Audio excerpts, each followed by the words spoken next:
নমস্কার বন্ধুরা, আজকের আমার নিবেদন তালশাঁসের পায়েস। আপনারা অনেক রকম পায়েস খেয়েছেন, এটাও একবার খেয়ে দেখবেন, অবশ্যই ভালো লাগবে। তালশাঁস ছাড়িয়ে নিয়ে আমি মিক্সিতে পেস্ট করে নেব। অপরদিকে একটা পাত্রে 500 গ্রাম দুধ জাল দিয়ে নেব ভালো করে। খানিকটা চাল, গোবিন্দভোগ চাল আমি ভিজিয়ে রেখে সেটা মিক্সিতে বেটে রাখবো আধা বাটা করে, যেন একদম মিহি না হয়। এবার ওই বাটা চালটা দুধের ভেতরে দিয়ে ভালো করে ফুটিয়ে নেব। 2-3টে এলাচ থেঁতো করে নেব, নিয়ে ওই দুধের ভিতরে ফেলে দেব, দিয়ে ভালো করে নাড়তে থাকবো। এবার একটা 10 টাকা আমুল স্প্রে উষ্ণ দুধের মধ্যে গুলে নেব।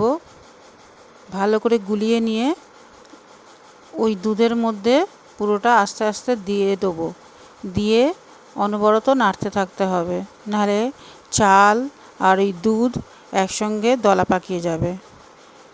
অনবরত নাড়তে নাড়তে যখন চাল সেদ্ধ হয়ে যাবে তখন 1 বাটি পরিমাণ চিনি দেব। তালশাঁস যেহেতু একটু মিষ্টি, ওই জন্য একটু কমই মিষ্টিটা দেব, আপনারা আপনাদের স্বাদ মতো দেবেন। তারপর তালশাঁসের যে পেস্টটা বানানো হয়েছিল, পেস্টটা কিন্তু একদম মিহি হবে না, অল্প অল্প ছিপড়ে মতো থাকবে, যাতে গালে পড়লে স্বাদটা বোঝা যায়, সেইটা দিয়ে দেব। এবার জলে ভিজানো কাজু কিশমিশ উপর থেকে ছড়িয়ে দেব। দিলে এটা হালকা ঠান্ডা করে একটু ফ্রিজের মধ্যে দিয়ে যদি এই ঠান্ডা ঠান্ডা পরিবেশন করা হয়, তাহলে খুব অপূর্ব খেতে লাগবে।